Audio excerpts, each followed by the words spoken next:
Oh, hi everyone. I hope you're all well. It's Susie here from Esoteric Trading Solutions. I hope you've been kind to yourself, being kind to your family and friends, being kind to parents, being kind to your animals, and being kind to people in the world generally, just to make this world a better place. Sorry I haven't done a YouTube for a while, but I get extremely busy with my clients, and I guess they're my priority first, but my apologies.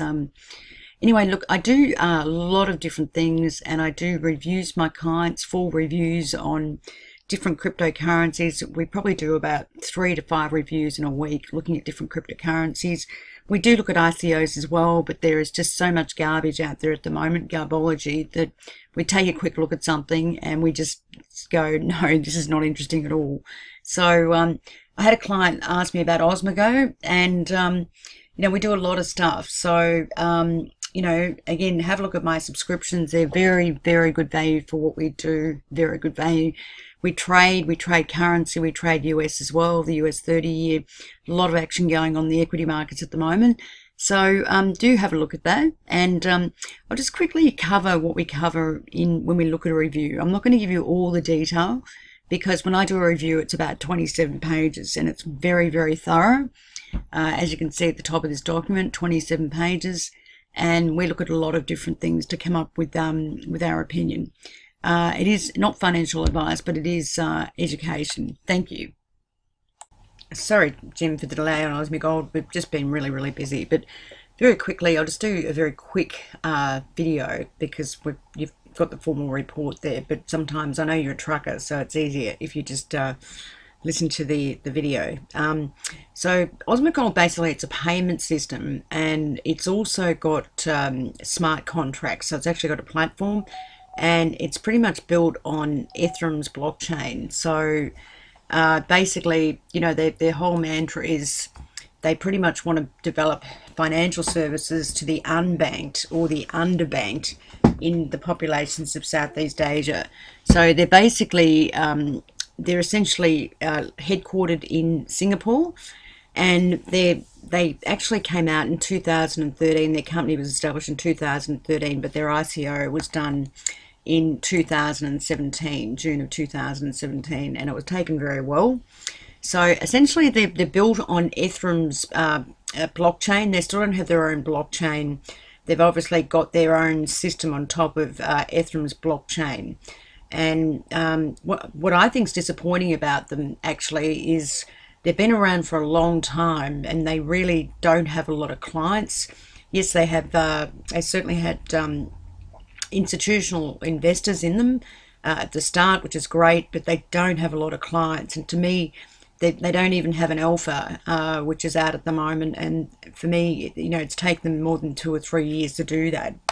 And my question is why, when they're supposed to have one of the best teams around, and they've got obviously Vitalik Buterin, one of the advisors, and some very well-known advisors. So I think that's been quite disappointing. The fact is they've been very slow to get anything moving, which is quite amazing. So obviously they are trying to solve this problem of establishing payments to the unbanked in Southeast Asia and the like, and essentially creating platforms for the unbanked in Southeast Asia as well.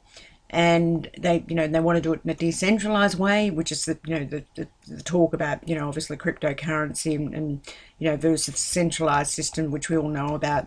They use a proof of stake rather than a proof of work. So essentially they don't have to rely on miners to validate transactions, and they don't have to use an enormous amount of computing power to do that. So they basically use proof of stake, where the holders of the tokens have to authorize transactions, and they put up a security deposit to do that. And so therefore everyone has utility within the system, and they get tokens within the system, but also they have to put up their own money and their own tokens, and effectively everyone gets ownership within that system to do that. So obviously proof of stake is a much better way of doing things rather than proof of work, which as we know costs a fortune in electricity and everything else. So essentially the token itself, OMG, it's a utility token, and it's paid to the holders in exchange for validating transactions. So the holders have the right to confirm blocks and effectively they can work as income producing assets in the course of the operations of the network. So the incentive pretty much lies in the value of the network. The more transactions that need to be validated, the more token holders will need to confirm transactions, and therefore more money is likely to be distributed to OMG holders in exchange for their confirmation. So they use, if you look at their white paper, they're using Plasma as the framework for the scalable decentralized application, conceived by the Lightning Network creator Joseph Poon and Ethereum creator Vitalik Buterin. So I won't go into that too much, but it's supposed to make things a lot faster than Ethereum, and to be able to move money quickly, both domestically and internationally. Now, I haven't actually tried to move money on OmiseGO, so I don't know whether it works or whether it doesn't. Normally I do, obviously buy something and try and move stuff, but I haven't actually checked this one. So they say that they can do things, very quick, and it allows payments and remittance in any type of asset. And they also can, create loyalty points. You can use, with certain brands, there can be loyalty points that can be transferred as well. So the thing is, what comes to mind with me is there are so many competitors that basically do what OmiseGO do. And, the thing is, because they've taken so long to build an alpha, have they lost their competitive advantage? That's the question, because, Ethereum is slow, it's expensive, it's been hacked, it's underperformed. I mean, Ethereum went down the other day because one reason or another. And, obviously any ICO that's sitting on Ethereum's platform, regardless of whether they have their own technology, is if everything goes down, then all the ICOs go down. Another thing too, you'll find underperformance with the token when it's sitting on Ethereum platform, because, a lot of the ICOs that have come out last year, they've been selling Ethereum coins just simply because they had to obviously buy Ethereum coins to be on their platform and to pay Ethereum. So Ethereum has underperformed in the last 6 months or so. So when you look at OmiseGO, they do have a lot of traffic coming into their internet site. They are very well supported by the retail element. There's no doubt about that. They have a very, very high profile, and that's simply because they have a high profile team. And also, there's been a lot of marketing, and obviously when the ICO was done, some of the investment banks were actually selling it. So the circulating supply is, 140. The circulating supply is 140 million. Total supply is about the same, 140 billion. It's got the country of the ICO was actually Japan, even though they're headquartered in Singapore.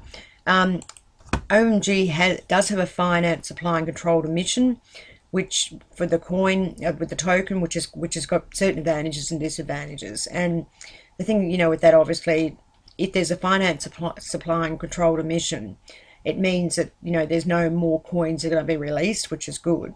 But the initial stages of a coin or a token being released often works into being an overvaluation of that coin or token, because in the early stages inflation is high, and obviously over time inflation actually decreases at an exponential rate as time goes on. So the token or the coin can start coming down over time. And pretty much what that means is then if the coin or token has to start going up, it has to have more utility in the network. So basically people have to start using it more and more and more to offset decline, because inflation actually dropping over time. So if there's no stated supply cap or actual fixed supply rate for different times, then obviously it's very difficult to project the value of an actual unit of OMG. And so like Ethereum, it doesn't have any finite supply or controlled emission, and so therefore it's really hard to forecast the price of Ethereum. Excuse me, but with OMG you can. So certainly the ICO, when they did that, it was around 24 US cents by the looks of it. So certainly it has performed. Omega got up to about $24, and I think currently it's about $3 something. But in my mind, it's still expensive for what it is. It doesn't, to me, have a comparative advantage over and above any other financial services coin or any other platform. And there are a lot of coins and platforms out there. So when we look at the distribution of the token, I won't go into this too much. Obviously, when the Crowdsale was done at 25 million, they did get venture capitalist investors, which is great, and some hedge fund investors, which is superb. And there was 3 or 4 of them. Venture round. There was a couple of investors called Chain Capital, Nirvana Capital, and Continue Capital. And again, these are all early seed venture capital companies, which is great. One was in Silicon Valley and Shanghai and the like. So that's great support for an ICO like this, definitely. But it did come out in 2017, so people were very happy to invest in ICOs in 2017. Come 2018, people haven't been so happy to invest in ICOs. Also, OmiseGO received a large investment from 2 of the Japanese largest banks, the Bank of Hawaii and SMBC, which is also very good. So, so when we look at the holders of the token, it does have a good dispersion of holders of the token, better than any other token that I've generally looked at. The top 100 holders of the token only own about 64%. Normally with other tokens it can be a lot higher, and plus they have token holders with 658,000 odd, which is quite good. So there's a whole list of that.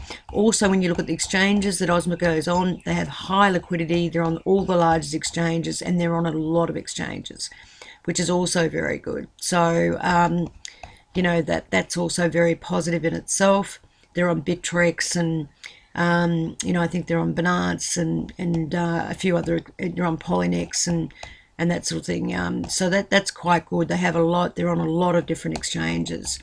So there's high liquidity in this token, and obviously the token's performed very well since the ICO. The price, around, as I said, around $3.30 US at the moment.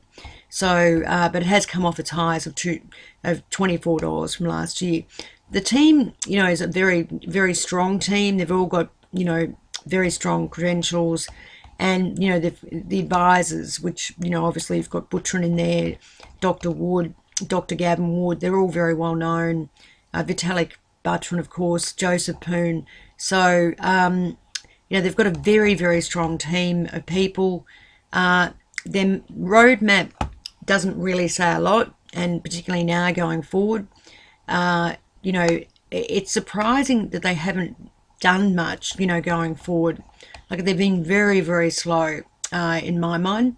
And, because they have a platform and they have smart contracts and they're a payment system, they're in competition with non-blockchain competitors as well, and blockchain competitors. Okay, so, and the non-blockchain competitors, are just as strong, but also the blockchain competitors. So if we talk about platforms, they're in competition with Neo, WTC, Waves, Ethereum, Ripple, EOS, NEM, A-Chain, Komodo, Hyperledger, Zequilla, and Stellar. This is just for platforms, okay? If we talk about financial services companies, or specifically companies that are very close to them, Request Network, Ripple, Ox, Stellar, 10x for the e-wallet and credit card payment system, even blockchain platform for gold-backed crypto or decentralized or whatever. So if we look at financial services companies that make financial payments, there's 178 cryptocurrencies in this space. So the competition is very, very steep indeed. And these guys, to me, haven't done much since the ICO. They don't even have a working offer, which is a big negative. It will be coming out in November sometime, but it still hasn't come out. The main partnerships of OmiseGO, they're talking about McDonald's Thailand. And again, it's only on a trial basis. I don't know whether it's been actually confirmed for sure. The Japanese banks and governments have put money into it, which is good. The Thai finance minister and Central Bank of Thailand are looking into it. And they've just put on a recent partnership in July with Status. Status is an open source app for phones and browsers, and they'll be using obviously OmiseGO and Ethereum's blockchain. Social media is very strong. Twitter, they have 287 followers, LinkedIn 560, Telegram about 12,000, Facebook 10, Reddit 37,000, and they do have quite a few GitHub repositories, which is good, over 2,000. But I will say LinkedIn's very low. And LinkedIn is a social network, business network, and they only have 560 followers there, which is very low, considering they're going to the Southeast Asian market and they're trying to get banks and corporates and that sort of thing. So I was quite surprised by that. Also, if we look at they're looking at other things, but they haven't really done a lot, I don't believe, and that's a big negative as far as I'm concerned. So look at the SWOT analysis: strength, weaknesses, opportunities, and threats. They do have real-world usage as a strength: government support, strong team advisors, proof-of-stake system, liquidity on many exchanges, including large exchanges, institutional investors, large social media, large holder base of tokens, some partnerships, not many, high-profile advisors, Dr. Gavin Wood, Butterin, of course, lots of GitHub repositories. They do have a finance supply and controlled emissions, which is a big advantage because then you can value something like OmiseGO. The weaknesses are they don't have any working product. The alpha is supposedly coming out in November, at the end of November this year. I think that's a huge negative given how long they've been around for. The company's been around since 2013, but they don't have a lot of clients, and they don't have any clients using their smart contracts or their platform. Well, they've just spoken about status, but we have to see. There is huge competition in this area of payments and financial services on blockchain and non-blockchain. They're using Ethereum technology, so if Ethereum gets closed down, any other token or coin that's on Ethereum platform is going to suffer the same consequences. Also, if Ethereum underperforms, other coins will probably go the same way. They do, in my mind, they're slow compared to the likes of Ripple Technology or even Tron for what those two have done. The price of OmiseGO, in my mind, is expensive for what it is because they don't have clients, they don't have many partnerships.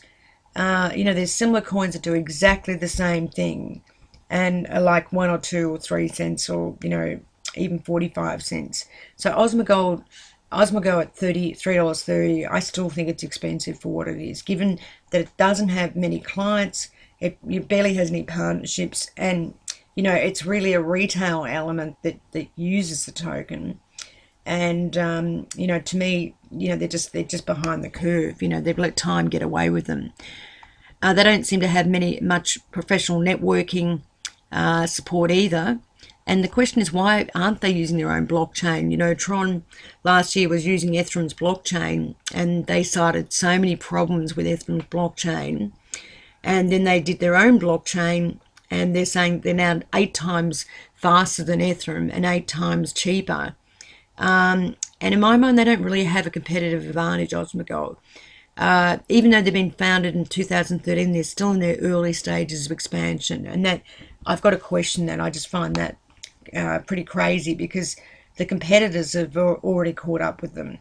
Yes, age is a huge market, there's no doubt about it, but the other competitors are there as well. There is massive competition in the crypto space for payments and for platforms. So my overall summary is OmiseGO is expensive for what it is without many clients or partnerships using its payment system and platform. While it is very well supported by the market in terms of exchange, has high-profile advisors, and is mainly supported by retail clients and social media, I feel it has been slow to move compared to its competition. Founded in 2013, they are still in the early stages of their expansion. There is huge competition in financial services in the platform space, and in my view, OmiseGO doesn't really have competitive advantage against its competitors. In my mind, there are cheaper options in the cryptocurrency space with greater competition and are faster moving, such as Ripple and Tron. And that's pretty much it very quickly. Anyway, that's the obligatory disclaimer there. This is for education only, not financial advice. I don't know your financial position. I'm not a financial advisor. I don't have a financial advising license. I don't know your profile, your age, your risk tolerance or anything like this. This is for financial advice only. So please do look after yourself. Please be kind to yourself. Please be kind to your family and friends. Please be kind to your animals. Please be kind just to anyone, and please make this world a better place. Thank you.